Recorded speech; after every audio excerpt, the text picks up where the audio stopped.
Eu acho esse jardim um dos mais bonitos do Rio de Janeiro. O desenho é do Glaziu. Campo de Santana é um nome mais bonito do que Praça da República, mas mal ou bem, né, tinha que chamar alguma coisa referente ao fato do Deodoro ter liderado as tropas e proclamado a República a partir daqui, né? É verdade, é verdade. Você é republicano, Anselmo? Ó, eu sou republicano, mas não sou golpista. É verdade, você tem razão, aquilo foi um golpe militar. E o primeiro de uma série de golpes militares, né? Exatamente. Mas eu sou republicano, cara. Eu até trouxe aqui uns textos do nosso querido amigo comum e grande historiador brasileiro, que é José Murilo de Carvalho, né? Que ele dizia o seguinte, olha aqui o que eu separei. Ser republicano é você não perguntar nunca. Sabe com quem está falando? Ser republicano é acreditar que o Estado não tem dinheiro, apenas administra o dinheiro pago por todos nós. Ser republicano é saber que quem rouba dinheiro público é ladrão de todos. E, finalmente, é não praticar nem solicitar jeitinhos, pistolões. Não é legal esse? Precisamos ser republicanos, então, nesse país. O né? Brasil. É.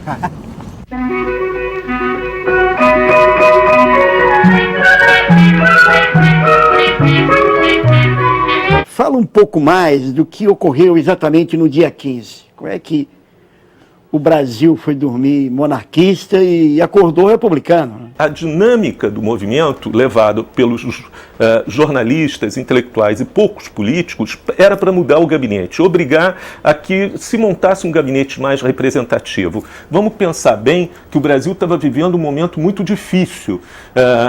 Há um ano atrás, em 1888, tinha sido abolida a escravidão. Não é verdade que a abolição da escravidão não tenha sido importante. Possivelmente foram libertados na abolição 700 mil escravos. E isso, um país que o Brasil tinha então 10 milhões de habitantes. 700 mil escravos para 10 milhões de habitantes é muito representativo. Grandes fazendas, né, grandes negócios estavam abandonados. A colheita do café no sul de Minas estava muito difícil para ser feita. Além de tudo, para poder colocar o país funcionando de volta após a escravidão, os bancos deveriam fazer grandes empréstimos para poder financiar a mão de obra assalariada. Nada disso estava acontecendo. Então, até os setores dinâmicos da economia estavam assustados. Queria-se mudar isso, queria-se mudar esse governo. Se chama chefes prestigiosos, e entre eles o mais prestigioso era o Marechal Deodoro da Fonseca. Aparentemente ele estava doente, né? Estava velho, estava cansado, mas ele estava doente, né? Ele residia num lugar central da geografia do Rio de Janeiro, que era em frente ao Campo da Aclamação, na verdade hoje chamado Campo de Santana, né? E que era um espaço cívico do Império, né? Onde que tinham reuniões, essa coisa toda. A Casa de Deodoro está lá em pé até hoje, é o Instituto Histórico Geográfico Militar, está ali, né? O máximo de esforço que ele fez foi sair da casa, atravessar a rua, naquela época não tinha grades, né? E entrar no parque e subir no cavalo dele, né? E, enfim, o que faz então? Derruba-se o governo, ele tira o cap e dá um viva à República, né? Nesse ato absolutamente banal, que na verdade se atravessou uma rua, né? O Império caiu.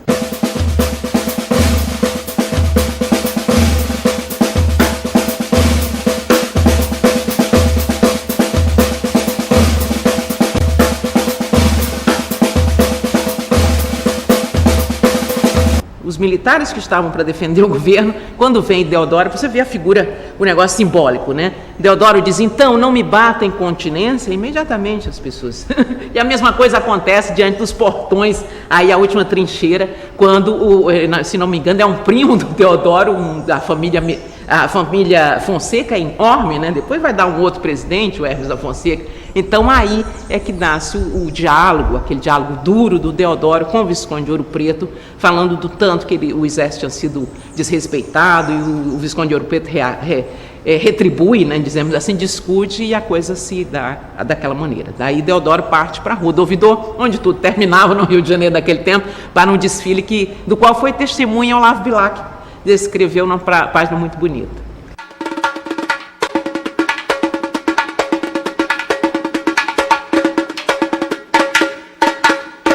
Claro que sempre houve um ideal republicano. Na independência já havia republicanos que tiveram que mudar de lado porque não havia respaldo para a república. Então, a ideia de república era forte, foi sempre durante a monarquia. Ela esteve sempre associada à ideia de federação. Havia sempre um sentido de que o Brasil devia ser uma federação menos centralizada no Rio de Janeiro, com menos poder na mão do imperador, com as províncias tendo sua autonomia.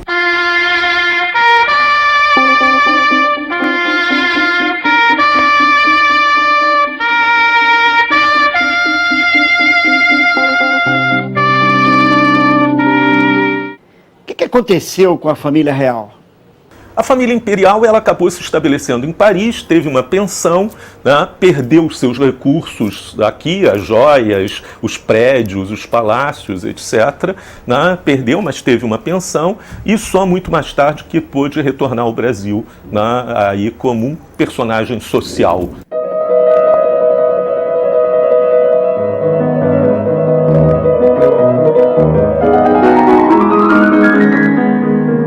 Qual foi a reação de Dom Pedro II ao ver a República proclamada? Ele não esperava, ele não viu o movimento, ele foi surpreendido? Eu acho que ele foi surpreendido. Ele foi informado de que se tramava alguma coisa, foi informado de que Benjamin Constant estava conspirando. Né? Tem uma passagem que ele teria dito que, não, Benjamin não é homem disso, ele é um homem de A mais B, né? Ele era professor de matemática. O Dom Pedro conhecia Benjamin bem e achou que ele não era um líder revolucionário. Acho que ele foi surpreendido, sim, de alguma forma, e também não colocou resistência, né, ao golpe republicano. Eu acho que um personagem-chave nesse processo foi Floriano Peixoto, que de alguma forma estava em defesa, né, do governo e garantindo que não havia nada de mais sério acontecendo. E no dia 15 de novembro, né, da manhã, ele acabou não reagindo, né, aos revoltosos, aos golpistas.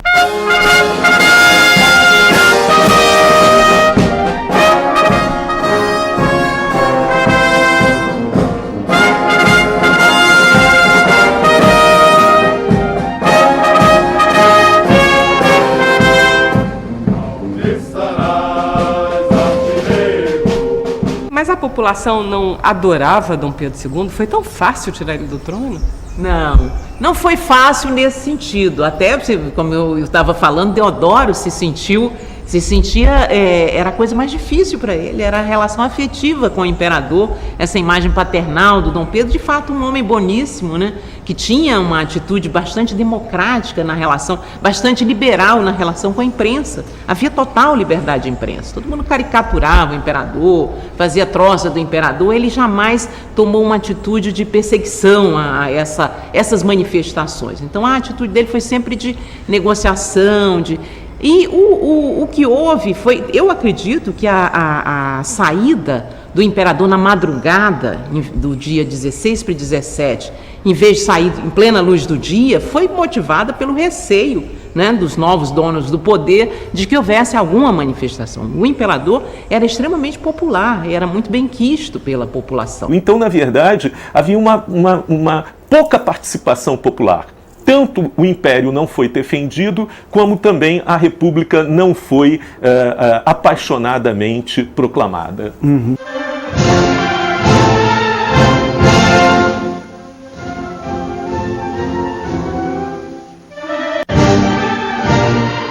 Maria Tereza Chaves de Mello é historiadora, professora da PUC, autora do livro A República Consentida.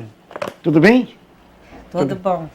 O processo que levou à derrubada da monarquia é um processo que, segundo muitos historiadores, era um processo, foi um golpe e não uma revolução popular. Quer dizer, também, se de um lado não tinha muita gente chorando o fim da monarquia, do outro lado, aparentemente, não tinha muita gente feliz com a chegada da República. É isso ou eu estou errado? Sim, é isso, sem dúvida, né? E que está colocado nessa expressão tão divulgada, né, de que o povo assistiu aquilo bestializado. Havia uma indiferença, uma apatia, né? Houve os militares desfilaram pelo Rio de Janeiro, passaram pelas ruas principais, especialmente pela Rua do Ouvidor, né, sem que houvesse, enfim, uma manifestação popular imediato de apoio. Houve movimentação, sim, no desfile, mas de pessoas, de jornalistas republicanos que das sacadas dos jornais faziam discursos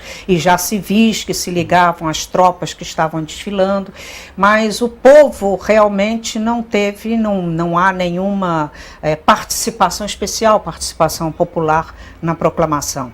Quer dizer, a proclamação, sem dúvida, foi um golpe, né, um golpe de uma conspiração, foi o resultado de uma conspiração, e até por isso também, né, esse espanto, né, o espanto, a bestialização é também diante de um fato que é totalmente inesperado. Basta-se dizer que um dos elementos que participavam da conspiração, que era Rui Barbosa, né, ele foi encontrado, o artigo que ele estava escrevendo para o Diário de Notícias naquela manhã, e o artigo é suprimido no meio, né? Ele não termina uma frase, porque ele recebe a notícia de que aquelas tropas ali no Campo Santana já tinham feito a movimentação, quer dizer, Deodoro já tinha destituído o ministério, né? Então ele mesmo, que era um elemento que fazia parte da conspiração, foi surpreendido por esse golpe no dia 15. Né? Então, quer dizer, não há, de um lado e de outro, não há uma participação popular na República, como não há participação popular em outros momentos da história do Brasil.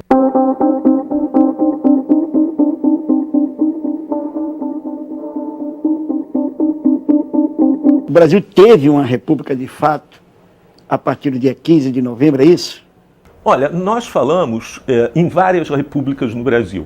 A república que é proclamada em 1889, ela dura até 1930, até a Revolução de 30. E essa é a República Velha.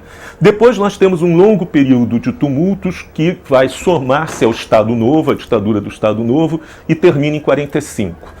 Em 45 a 64, nós temos a República chamada democrática, embora essa noção de democracia e participação nesse período seja complicado.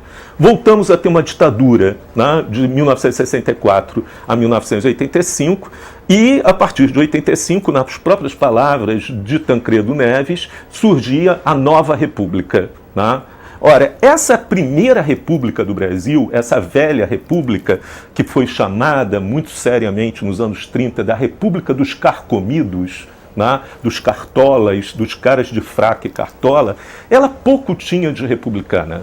Um programa republicano, como nós conhecemos na história da República, por exemplo, dos Estados Unidos, da República de Weimar na Alemanha, ou da Terceira República na França, supõe grande participação popular, supõe extensão do direito de votos, supõe, por exemplo, um programa de educação.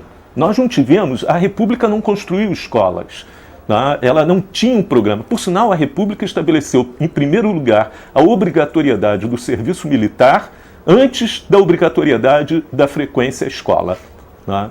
Então, na verdade, a gente pode falar que essa República Velha era uma república sem republicanos.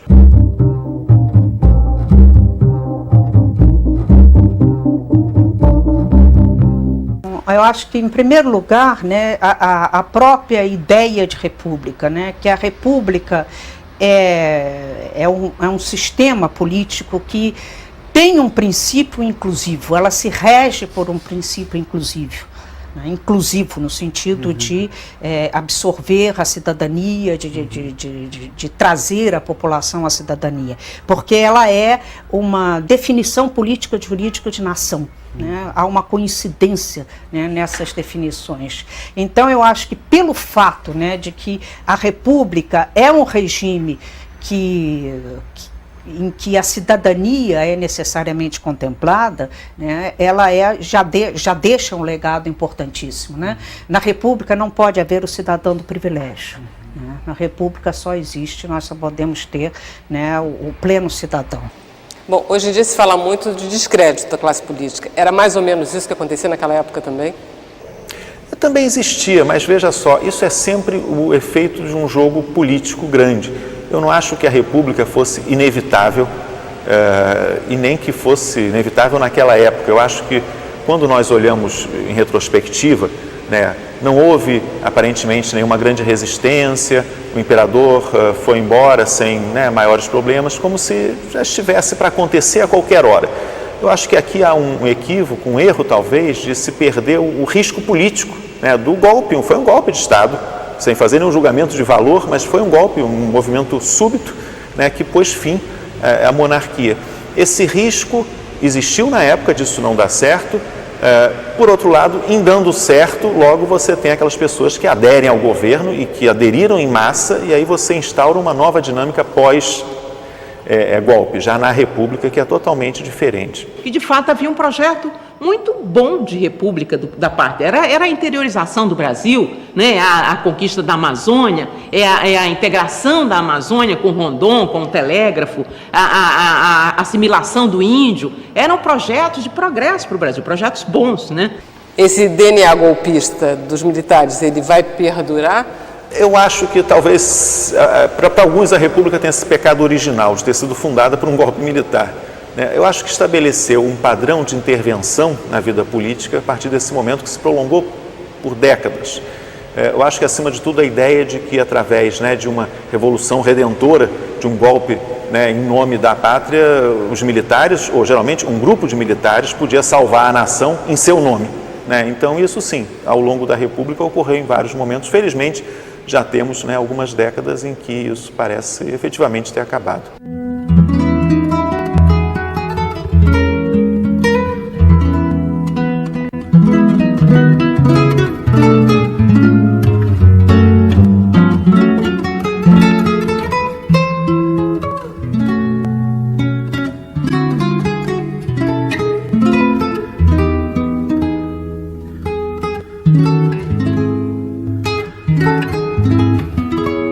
Rubens é maestro da banda de música da Fortaleza de Santa Cruz, essa belíssima fortaleza aqui em Niterói, no estado do Rio. Pois é, fala do hino da proclamação, fala um pouco da história desse hino. O hino da proclamação da República, ele surgiu a partir de um concurso, na época do princípio da República, né, para se eleger um novo hino, né, para o culto à República e ao Brasil, né. Esse hino substituiria o que era cantado anteriormente, que é o que nós conhecemos hoje como hino nacional brasileiro. E a música de Leopoldo Miguel ficou em primeiro lugar. Liberdade, liberdade, abre as asas sobre nós, das lutas na tempestade, para que ouçamos tua voz. Para não desprestigiar o autor do hino, Leopoldo Miguel, um músico, um maestro assim, muito conhecido na época, né? Esse hino se manteve e foi batizado como hino à proclamação da República. Que originalmente iria ser o hino nacional, né? Seria o hino nacional. Aí o ouviro ficou como hino nacional e permaneceu o Viram do Ipiranga, né, como o nosso hino nacional. Que bom. Aliás, vamos ouvir sim. Melhor do que isso, ouvir a música. Ouvir a música, né? Pois é, mano. Ok.